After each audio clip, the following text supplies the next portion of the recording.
Salutations l'ami Elsa à l'antenne, je suis Elsa, votre serviteuse pour aujourd'hui. Nous voici pour la toute première de l'émission Radio Bouche, première d'une longue série, on l'espère. Vous devez vous demander quel est le concept de notre émission. C'est simple, notre rôle, vous divertir et apprendre des choses sans se prendre le bobichon. À chaque émission, notre équipe explore un sujet différent et on termine à chaque fois en débat avec un invité qui nous éclaire de ses lumières. Ce soir, nous allons parler de sport, de ce qui en est et de ce qui n'en est pas. Ce n'est pas une question si simple, vous le verrez. Pour en parler, nous avons la chance d'accueillir Madame Huot, professeure emblématique du lycée. Madame Huot, bonsoir. Bonsoir Elsa. Merci à vous de vous prêter au jeu et d'ouvrir le bal. Autour de cette table, vous avez vu, vous n'êtes pas toute seule puisque l'équipe est bel et bien au complet. Bonjour, bonsoir tout le monde. Bonsoir. Bonsoir Elsa. À commencer par celle qui sait tant de choses et avec qui on ne s'ennuie jamais, lui c'est Sarah. Bonjour, bonsoir, de quoi allez-vous parler aujourd'hui? Alors aujourd'hui, moi je vous parle de pole dance. Ensuite on a Adriano, l'intervieweur réputé de notre émission. Que vas-tu nous sortir ce soir? Ce soir, je poserai toutes les questions à Madame Huot. Elle nous dira ce que c'est le sport. Allez, finissons-en avec Enzo le fléau. Ça va Enzo, t'es prêt? Ça va très bien, je suis prêt et je vais vous parler du parcours. Ça ne vous stresse pas trop de passer à l'antenne pour la première fois, madame? Complètement. Ça va. J'ai jamais fait ça et je ne sais pas quoi m'attendre, donc je suis stressée. Bon, maintenant qu'on a fait les présentations, je vous invite à bien vous installer, à faire comme chez vous, et surtout, si vous êtes vraiment chez vous, tranquille, dans votre chambre. Allez, c'est parti.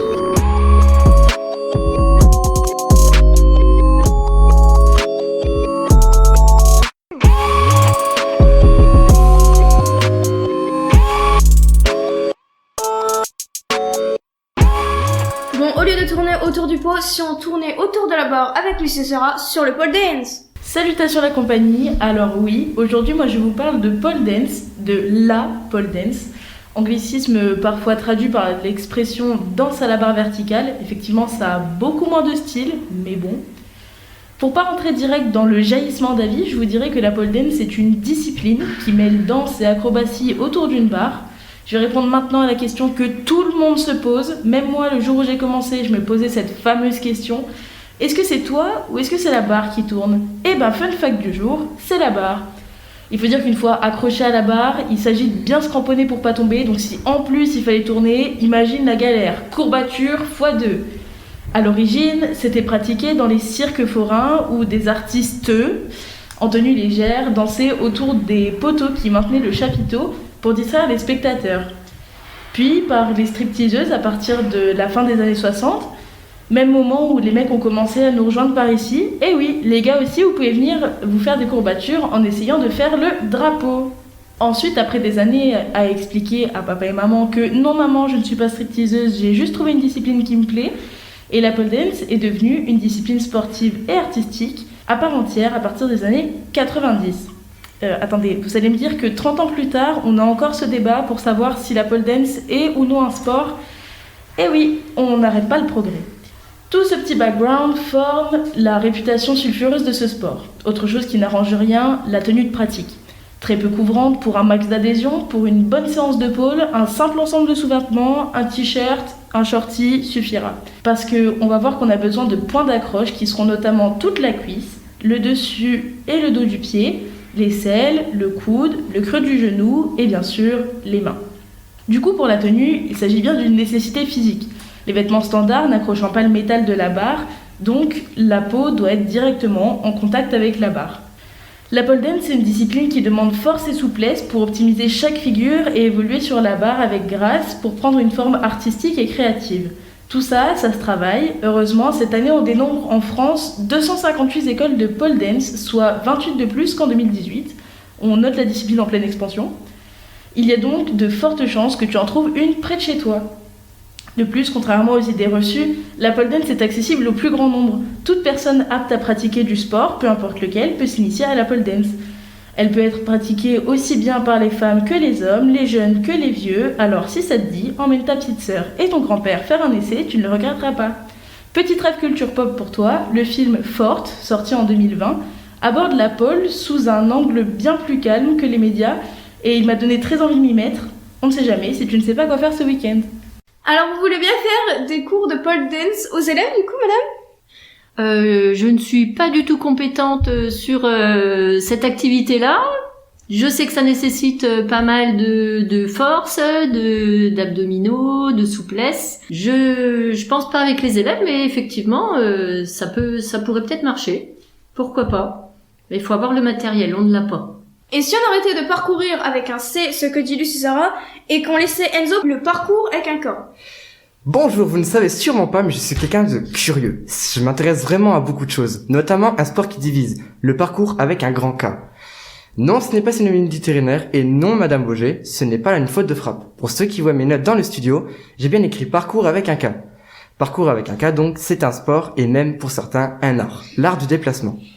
Alors, qu'est-ce que c'est? C'est une activité physique. Très physique, voire même trop. J'en ai encore mal au bras. Qui consiste à partir d'un point A pour aller à un point B. Et là, beaucoup de gens vont me dire, mais c'est naze! Attends, c'est pas fini. Il suffit pas d'arriver au point B, il suffit aussi de parcourir les obstacles. Et tout peut être un obstacle, une poubelle, un mur, une cheminée, ou même une mamie qui passe sur un trottoir. Et c'est notre petit Babybel, David Bell, qui est reconnu comme le créateur. Il l'a inventé dans les années 80, dans la banlieue de Paname, à Nice. Le meilleur, c'est que dans le temps, c'était déjà mal vu, le parcours. Pourquoi tant de haine? Parce que le parcours originel se faisait dans les endroits insolites, comme des casernes militaires, des endroits privés, ou chez n'importe qui, mais surtout dans des endroits très dangereux, comme par exemple les toits. Sinon, cette pratique urbaine peut être faite seule, mais c'est largement mieux à plusieurs. Et c'est plus sécure, car si l'un ou l'autre se fait mal, et ouais, ça arrive malheureusement, à cause d'un manque d'étirement ou un trop plein de confiance qui excite les parcoureurs, comme je vais les appeler comme ça pour cette soirée, même si c'est pas vraiment, avoir bien trop grand, ce dont ils sont capables. Là, il y a l'autre qui peut l'aider. Puis, ça permet aussi de faire du roleplay. En français, c'est jeu de rôle. Maintenant, je vais vous donner un exemple de roleplay. Mon préféré, c'est le policier et le voleur. On se donne un rôle, soit le policier, soit le voleur, et le voleur doit s'échapper sans se faire attraper. C'est un chat, mais un peu plus en sport, quoi. Sinon, seul, c'est surtout pour la recherche de performance, pour aller chercher à s'améliorer ou s'entraîner avant les concours ou répéter des figures. Car oui, il y a une partie artistique dans le parcours. Dans cette pratique, il y a ce qu'on appelle les yamakasi. Je précise, on parle pas du film de Luc Besson. Pour ceux qui connaissent, je précise aussi que non, on ne pratique pas tout le temps sur les toits comme beaucoup le pensent. Les yamakasi, ce sont tout simplement les maîtres, entre guillemets. Alors, il y a aussi des gens qui pensent que c'est illégal. Pas vraiment. Je vais vous raconter une anecdote assez cocasse. C'était en Bretagne, il y avait près de 3-4 ans. Il y avait un quartier entier qui était abandonné et des amis ont décidé à me faire rejoindre pour faire du yamakasi. Alors, jeune innocent, j'ai dit oui. Problème, j'ai fini en garde à vue. Si ça s'est mal passé, en fait, c'est parce que j'ai pratiqué dans le mauvais endroit. En gros, dans les lieux privés, c'est vraiment pas ouf. Genre vraiment. Petit conseil, ne jamais pratiquer sans entraînement. Vraiment. Sans être encadré aussi, parce que si vous êtes tout seul, vous commencez, vous faites mal dès le début, je vous préviens. Et je vous conseille de vous rapprocher des clubs qui fleurissent un peu partout en France. Il y en a 3-4, ils sont très sympas, et d'ailleurs j'en suis dans un. Il y en a sûrement un près de chez vous, je suppose. Dans tous les cas, commencez avec des personnes de confiance qui s'y connaissent. Sur ce, je laisse ma parole. Ciao, ciao! Merci beaucoup. Donc maintenant, je viens vous voir, madame. Je vous ferai pas faire de parcours comme nous l'a dit Enzo, mais je vais vous poser des questions. Donc, bien sûr, merci d'avoir répondu à notre invitation, et je sais que ça vous stresse un peu. Tout à fait, Adriano. Merci de m'avoir invité. Et effectivement, je suis contente de pas faire de parcours. Donc, ma première question, j'aimerais savoir quels sont les sports que vous pratiquez. Les sports que je pratique actuellement ou que j'ai pratiqué quand j'étais jeune? Tous. Quand j'étais jeune, j'ai pratiqué de la gymnastique, de l'athlétisme. Je faisais surtout du 100 mètres. J'ai pratiqué aussi de l'escalade. Je faisais différentes activités pour les loisirs. Et puis actuellement, je fais beaucoup de marche active. Je peux faire de 10 à... ça peut aller jusqu'à 15, 16, 17 kilomètres une fois par semaine. Je fais aussi tous les midis Je participe à des cours dans une salle de sport à Chaumont. Donc je fais du body pump, du RPM, du step. Et voilà, c'est à peu près les activités que je fais à l'extérieur. Donc on peut dire que vous êtes omnisport. Je suis omnisport. Et les sports que vous faites pratiquer en tant que prof de PS? Alors actuellement, on fait pratiquer du step, du badminton et du demi-fond. À cause du Covid, il a fallu qu'on réadapte nos activités et du fait aussi qu'on n'ait pas d'installation comme il y a 2 ans, on est obligé de s'adapter et de proposer un peu moins d'activités. Donc on espère que ça va bientôt s'arranger, qu'on puisse retrouver les activités qu'on pouvait faire auparavant. Et j'aimerais savoir si ces sports que vous faites pratiquer hors période Covid, comment ils sont choisis ces sports? Alors, quand on a des classes de seconde, les classes de seconde, nous les avons le mercredi. Et de ce fait, on n'a pas beaucoup d'installations. Et par rapport à ces installations, on propose des activités obligatoires aux élèves de seconde, donc comme la natation, le tennis de table, ça peut être du step, et en dernière activité, du demi-fond aussi. Voilà. Quand on a eu un gymnase, on peut faire donc le step, mais on peut aussi proposer du basket. Et c'est la classe qui choisit à la majorité. On essaye de faire plaisir. Et quand ce sont des élèves de terminale, avant le Covid, on mélangeait différentes classes de terminale ensemble. Donc on pouvait avoir 3 classes de terminale, ce qui nous permettait de proposer aux élèves 3 menus différents. Des menus, en fait, c'est 3 activités. Et c'est les élèves qui choisissaient les activités qu'ils préféraient et c'est les activités qu'ils prenaient pour le bac, de la première jusqu'au bac. Voilà. D'accord. Donc on peut pas dire qu'il y a une liste, c'est vous qui choisissez les sports? Il y a une liste nationale, il y a un référentiel national. Et nous, au sein du lycée Bouchardon, on a certaines activités qu'on propose tout le temps. Et à partir de ces activités, ce sont les élèves qui, eux, nous disent qu'ils préfèrent faire. D'accord. Voilà. Donc là, les sports qu'on nous a présentés, celui d'Enzo le parcours ou celui de Lucie Sarah la pole dance, sont tous différents. Mais on aurait aussi pu parler de la pétanque ou des échecs. J'aimerais savoir si vous trouvez que ce sont des sports en eux-mêmes. Alors pour moi, un sport, ça doit vraiment solliciter des capacités physiques. Quand on propose une activité, c'est vraiment pour se dépenser. Par exemple, la pétanque, pour moi, c'est pas une activité dans laquelle on se dépense beaucoup. Et en même temps, moi, j'ai jamais été dans un club de pétanque. Peut-être que des vrais participants à cette activité vont nous dire que c'est très sportif. Je pense qu'il faut vraiment pratiquer cette activité pour voir. Mais pour moi, la pétanque, ça sollicite pas assez d'énergie pour moi. Comme par exemple le yoga. Par contre, l'activité que tu as proposée, effectivement, celle-ci est très très physique. Et, Totalement, oui. Voilà. Mais elle fait pas partie du référentiel national. D'accord. Oui. Pour l'instant, les parcours, ça ne fait pas partie de ça. Et heureusement. Risquerait sûrement d'avoir des blessés, Enzo. Totalement, oui. C'est même largement probable. Activité. Donc vous avez dit que la pétanque c'est pas un sport, mais bien sûr il y a des compétitions internationales comme des championnats du monde. Oui, les sports tels que la pétanque, donc il y a des clubs de pétanque, il y a des compétitions de pétanque, il y a des championnats de pétanque, mais elle est proposée au niveau scolaire en UNSS. Il y a eu jusqu'à des championnats de France de pétanque. Mais nous, elle n'est pas dans les référentiels nationaux pour l'instant. Donc, comme nous, on est obligé de suivre le référentiel, on ne peut pas proposer pétanque. On pourrait faire pétanque en fin d'année. Oui, oui. Voilà, les multi-activités que nous proposons, on pourrait proposer pétanque en fin d'année. Et là, j'ai l'avis de la prof de PS. J'aimerais avoir l'avis de Madame Huot.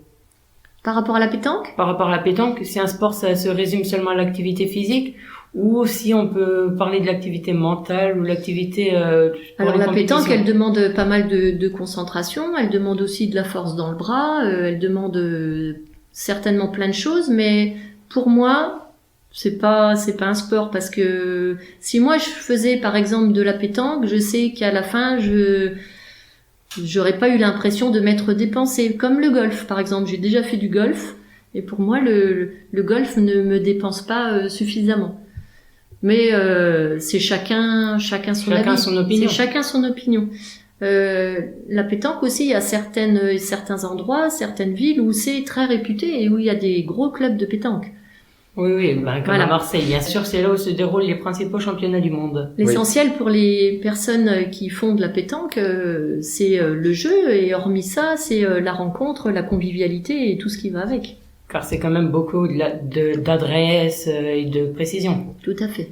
Donc, j'aimerais savoir, ça fait combien de temps que vous enseignez? Alors j'enseigne depuis 1997.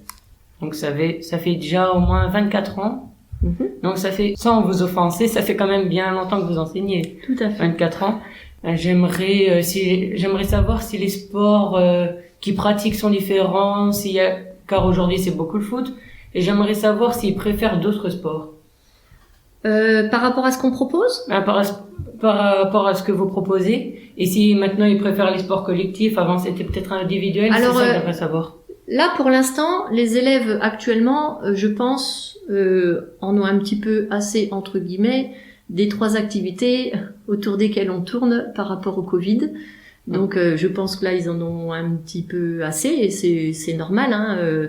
Ils sont plus, enfin je pense que les élèves aiment le sport collectif, et puis la majorité des garçons sont plutôt foot. Oui. Oui. Et aussi les filles, maintenant ça se démocratise de plus en plus. Oui, tout à fait, oui c'est vrai. Et pour confirmer vos propos, oui, le step, on en a un peu marre dans la classe. Mais ça je comprends, Ça, je peux vous confirmer. et y a pas de souci parce que moi-même Oui. je fais partie du lot. J'aimerais savoir si vous connaissez le e-sport. Le e-sport, je ne connais pas, mais j'en ai entendu parler. Donc, je vais vous l'expliquer en 2-3 lignes. Il y a des compétitions de jeux vidéo comme dans Fortnite ou League of Legends, ou même FIFA, qui représentent de vrais sports. Et il y a des milliers de téléspectateurs et de grosses sommes d'argent à la clé. Donc, c'est un format qui se démocratise de plus en plus sur Twitch, comme Enzo en fait un peu, ou même sur YouTube. Et j'aimerais savoir si... je pense, vu ce que vous nous venez de dire, que vous prenez pas ça comme un sport. Alors pour moi c'est pas un sport. À partir du moment où tu restes assis longtemps sur une chaise avec une manette à jouer à un jeu vidéo, il n'y a pas de dépense physique. Il y a de la concentration, il y a certainement des réflexes, mais il n'y a pas de dépense physique. Pour moi, c'est pas du sport. Mais c'est des professionnels qui en font leur métier. Oui. Donc, C'est des professionnels qui en font leur métier, mais combien de temps par jour ils passent à faire des jeux vidéo, je ne suis pas sûre qu'à la fin ils aient mangé beaucoup plus de calories que s'ils étaient sortis marcher ou faire une activité. Oui, bien sûr. Mais ils s'entraînent quotidiennement et donc on pourrait qualifier cette pratique comment? Comme la pétanque, pas vraiment des sports, mais après c'est des loisirs. Plus du loisir, mais je mettrais pas ça dans la catégorie sport. D'accord. Ni activité physique. Une activité physique. Puisque Puisque pour vous, un sport c'est une activité physique. Oui. D'accord. Oui. Il y a des, là pour le e-sport, il y a des règles, il y a de la compétition, donc ça rentre dans le cas du sport, mais après il y a quelque chose qui me gêne dans le fait de pas sortir de chez soi, de pas voir les personnes avec qui tu joues, de pas participer, de pas Tu peux répéter ta question s'il te plaît? Pas de problème. Mais ce sont des professionnels qui en font leur métier à plein temps. Oui. Et ils s'entraînent quotidiennement. Oui. Donc pour vous, ça ne se classe toujours pas dans un sport? Ah ben non, moi j'ai du mal avec ça. Alors moi c'est mon avis, hein. Oui. C'est mon avis. J'ai sûrement d'autres collègues qui pourraient penser l'inverse. Autrement, oui. Voilà, mais moi c'est mon avis. Et comme vous nous le disiez hors antenne, vous pensez vraiment que ce sont seulement des personnes qui restent seules chez elles? Mais il y a eu des événements où des personnes se sont réunies. Comme Enzo me l'expliquait, il y avait des tables avec des ordis, tout ça.